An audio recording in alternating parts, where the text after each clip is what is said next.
Indonesia adalah rumah bagi komoditas strategis dunia kelapa sawit. Bukan hanya menopang ekonomi nasional, tapi juga menjadi bagian penting dari rantai pasok global dalam pangan, energi, dan produk harian.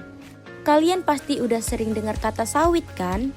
Tapi sejujurnya nih ya, masih banyak orang yang salah paham soal sawit. Dikiranya cuma bikin hutan rusak, udara panas, dan penuh limbah. Padahal nggak sesederhana itu, Besti. Oleh karena itu, mari kita ngobrol santai tapi berbobot soal kelapa sawit. Mulai dari keunggulan secara fisiologi tanaman sampai peran besar buat ekonomi, keseharian kita, bahkan pendidikan. Karena nyatanya, kelapa sawit itu bukan cuma soal minyak, tapi juga soal masa depan bangsa, teknologi pertanian, dan harapan generasi muda. So, siap-siap takjub dan bangga ya.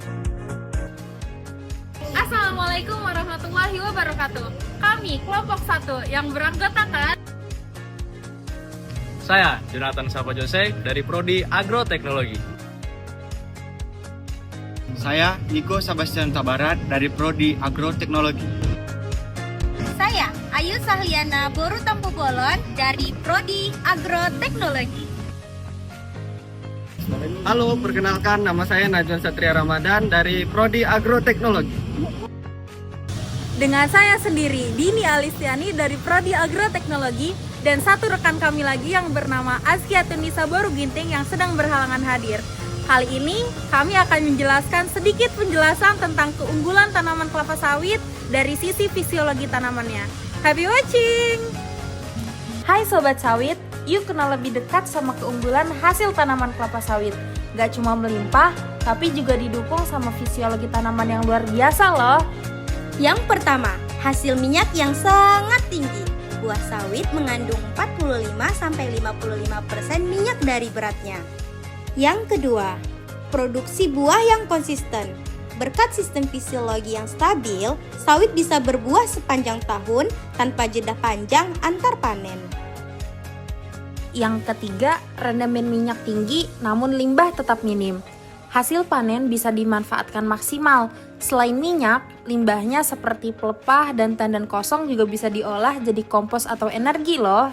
Yang terakhir, kualitas minyak yang stabil. Mutu minyak sawit tetap baik sepanjang musim karena pohonnya tumbuh dalam kondisi fisiologis yang terjaga. Hai Sobat Sawit, kalian tahu nggak sih? Selama ini banyak orang yang cuma fokus ke sisi negatif sawit. Padahal kalau kita lihat lebih dalam, sawit itu justru salah satu komoditas paling powerful yang kita punya sebagai bangsa. Dan dari sisi ekonomi, kelapa sawit itu penopang besar ekonomi negara loh. Industri ini menyerap jutaan tenaga kerja, ngasih pemasukan lewat ekspor, dan bahkan dana sawit juga dipakai buat hal mulia kayak pendidikan. Ya, benar banget. Lewat program dari BPDPKS, dana sawit dipakai untuk beasiswa penuh untuk anak-anak dari keluarga petani sawit dan yang aktif di dunia persawitan. Mulai dari mahasiswa baru sampai lulus, semuanya dibiayai dari sawit. Bayangin, sawit bukan cuma soal minyak, tapi juga masa depan dan mimpi anak-anak Indonesia. Jadi, saat ada yang bilang sawit itu merusak, yuk kasih perspektif yang utuh. Karena kalau dikelola dengan bijak, kelapa sawit itu bukan masalah, tapi aset kebanggaan Indonesia yang luar biasa. Sekian video dari kami. Semoga dengan adanya video ini menambah wawasan serta pemahaman tentang kelapa sawit dari segi fisiologi tanaman. See you guys! Bye!